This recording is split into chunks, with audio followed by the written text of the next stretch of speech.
తెలంగాణ రాష్ట్రంలో కాంగ్రెస్ పార్టీని అధికారంలోకి తీసుకురావడంలో ప్రతి ఒక్క నాయకుడు ఎంతో కష్టపడి పార్టీని అధికారంలోకి తీసుకొని వచ్చారని అన్నారు.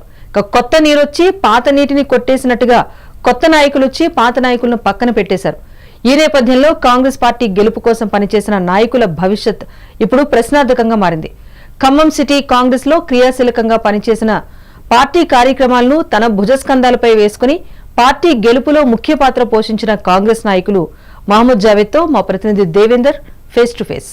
తెలంగాణ రాష్ట్రంలో కాంగ్రెస్ పార్టీని అధికారంలోకి తీసుకురావడానికి పాత కాంగ్రెస్ నాయకులు పడ్డ కృషి అంతా ఇంత కాదు.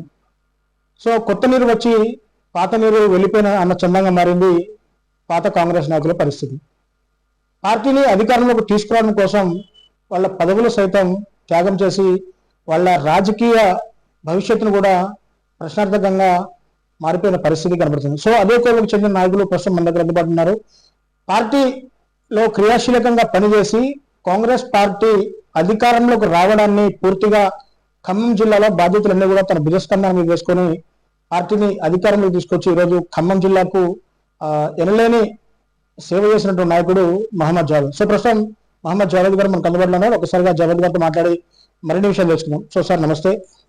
సార్ చెప్పండి, పూర్తిగా కాంగ్రెస్ పార్టీని అధికారంలోకి తీసుకురావడం మీ కళ అని చెప్పేసి గతంలో కూడా మనం చాలా సార్లు మాట్లాడుకున్నాం. అలాగే మీరు చెప్పిన విధంగా కాంగ్రెస్ పార్టీ అధికారంలోకి వచ్చింది. ఖమ్మం జిల్లాకి 3 మంత్రులు కూడా కేటాయించింది.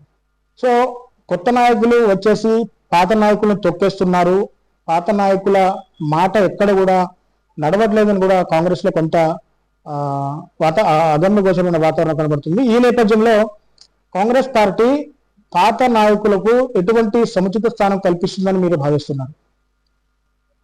ఇప్పుడు ఇది కాంగ్రెస్ పార్టీ ప్రభుత్వంలో రావటం అనేది నా ఒక్కడి కల కాదు. కాంగ్రెస్ పార్టీ కార్యకర్తలు ఎంతో మంది ఆలోచన చేసి అదే రకంగా ఆనాడు ఉన్నటువంటి అరాచక పాలన ఏదైతే ఉందో, కేసీఆర్ పాలన, కమిషన్ల పాలన ఏదైతే ఉందో, దాని నుంచి ప్రజాపాలన కావాలని చెప్పేసి భట్టి విక్రమార్క గారు ఏదైతే పిప్పిరి నుంచి ఖమ్మం పాదయాత్ర చేయటం, రాహుల్ గాంధీ గారు పెద్ద ఎత్తున కన్యాకుమారి నుంచి కాశ్మీర్ వరకు పాదయాత్ర చేయటము, రచ్చబండ కార్యక్రమం ద్వారా రైతులకు ఏం చేస్తామో చెప్పడము, అదే రకంగా యూత్ డిక్లరేషన్ ద్వారా యువతకు ఏం చేస్తామో, యువ వికాసం లాంటి పథకాలు చేస్తామని చెప్పేసి చెప్పడము, ఆనాడు ఆల్ ఇండియా కాంగ్రెస్ కమిటీకి సంబంధించినటువంటి నాయకులు, అలాగే ఆ రోజు ఉన్నటువంటి పిసిసి అధ్యక్షులు రేవంత్ రెడ్డి గారు అనేక మంది కృషితో ఈరోజు కాంగ్రెస్ పార్టీ పాలన సాధ్యమైంది. కాంగ్రెస్ పార్టీ ప్రభుత్వం రావడానికి ఏదైతే ప్రజలు నిర్ణయం చేశారో దానికి అనుగుణంగా కాంగ్రెస్ పార్టీ ప్రభుత్వంలోకి వచ్చింది. కాకపోతే మాకున్నటువంటి పదవుల వల్ల మేము ముందుండాల్సి వచ్చింది. నాయకత్వం వహించాం. ఆ రోజు నగర కాంగ్రెస్ పార్టీ అధ్యక్షుడిగా విధులన్నీ నిర్వర్తించాం. అంటే సార్, ముఖ్యంగా ఇప్పుడు కాంగ్రెస్ పార్టీలో మహమ్మద్ జావేద్ స్థానం ఏంటి? రాబోయే రోజుల్లో మహమ్మద్ జావేద్ కు ఎలాంటి పదవులు అందబోతున్నాయో ఏదైనా క్లారిటీ ఏమైనా ఉందా? ఒకటేంటంటే, పార్టీ ఒక అవకాశం నాకు కల్పించింది కాబట్టి నగర కాంగ్రెస్ పార్టీ అధ్యక్షుడిగా ఆ అధ్యక్ష పదవిని పెట్టి ఇక్కడ 60 డివిజన్లలో ఉన్నటువంటి డివిజన్ అధ్యక్షులైనా, 60 డివిజన్లో పోటీ చేసినటువంటి అభ్యర్థులైనా, అదే రకంగా ఆనాడు ఉన్నటువంటి అనేక ఉద్యమాల ద్వారా అనేక మంది ప్రజల్ని కలవటము, పాదయాత్రలు చేయటము, హాస్య జోడో కార్యక్రమం చేయటం, భారత్ జోడో యాత్ర చేయటము, ఈ రకంగా రచ్చబండ కార్యక్రమం చేయటము, ఈ రకంగా అనేక కార్యక్రమాలు చేశాం కాబట్టి ప్రజల హృదయాల్లో ఖచ్చితంగా జావేద్ అంటే ఏంటనే విషయం వాళ్ళందరికీ తెలుసు. ఇంకా కొత్తగా పార్టీ చేయవలసిందో, ఇప్పుడు వచ్చినటువంటి నాయకులు ఏదో చేయవలసిందో ఏం అవసరం లేదు. వాళ్ళందరికీ తెలుసు. రాబోయే రోజులు ఖచ్చితంగా వాళ్ళ మనసుల్లో ఉన్నటువంటి దాన్ని ఖచ్చితంగా వాళ్ళే సమాధానం చెప్తారు. రాబోయే రోజుల్లో ఆ గౌరవం కూడా ఖచ్చితంగా దక్కుతుందని చెప్పేసి ఆలోచిస్తున్నాను. అంటే పార్టీ క్యాడర్ నుంచి మహమ్మద్ జావేద్ ఏం ఆశిస్తున్నాడు?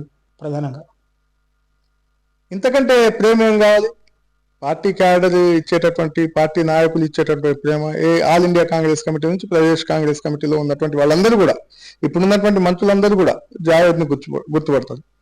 అలాగే పిసిసి అధ్యక్షుడి దగ్గర నుంచి, ముఖ్యమంత్రి గారి దగ్గర నుంచి ఇప్పుడున్నటువంటి ప్రతి కాంగ్రెస్ కార్యకర్త, ఈ రాష్ట్రంలో ఉన్నటువంటి ప్రతి కాంగ్రెస్ నాయకుడు కూడా జావేద్ అంటే గుర్తుపడతాడు. ఇంకా అంతకంటే ప్రేమ నాకు గొప్పగా ఏం అవసరం లేదని చెప్పేసి అనిపిస్తాను. ఇక రాబోయే రోజుల్లో కూడా ఖచ్చితంగా కాంగ్రెస్ పార్టీ కార్యకర్తలు ఇదే రకంగా ఆనాడు ఏదైతే రాజశేఖర రెడ్డి గారు పిలిపించారో ఈ దేశానికి రాహుల్ గాంధీని ప్రధానమంత్రి చేయడమే నా లక్ష్యం అని చెప్పేసి ఏదైతే అన్నాడు, ఆ లక్ష్యం దిశగా పనిచేస్తాం.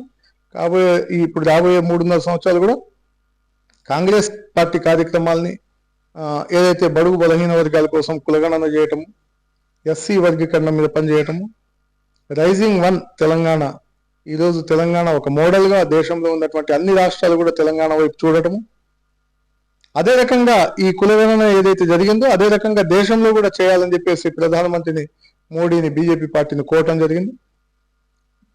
ఈ అంతా జరిగేటటువంటి క్రమంలో ఆ రోజు ఏదైతే భారతదేశ స్వాతంత్రం కోసం పోరాటం చేసినటువంటి నాయకులు ఎంతో మంది బలిదానాలు చేసినటువంటి పార్టీ ఇది. అదే రకంగా ఇవాళ మన రాజ్యాంగ రక్షణ కోసం, పరిరక్షణ కోసం ఏదైతే జై బాపు, జై భీమ్, జై సంవిధాన్ కార్యక్రమాలు ఇప్పుడు చేపడతా ఉన్నామో వాటిని ఖచ్చితంగా విరివిగా ప్రజల్లోకి తీసుకెళ్ళాలి. అదే రకంగా ప్రజలందరూ కూడా రాజ్యాంగాన్ని గౌరవించేటట్టుగా ఏ కులమైనా, ఏ మతమైనా, ఏ భాష మాట్లాడే వాళ్ళైనా, ఏ ప్రాంతంలో ఉన్న వాళ్ళైనా ఖచ్చితంగా రాజ్యాంగాన్ని మనం కాపాడుకుంటేనే రేపు భవిష్యత్తు బాగుంటుంది.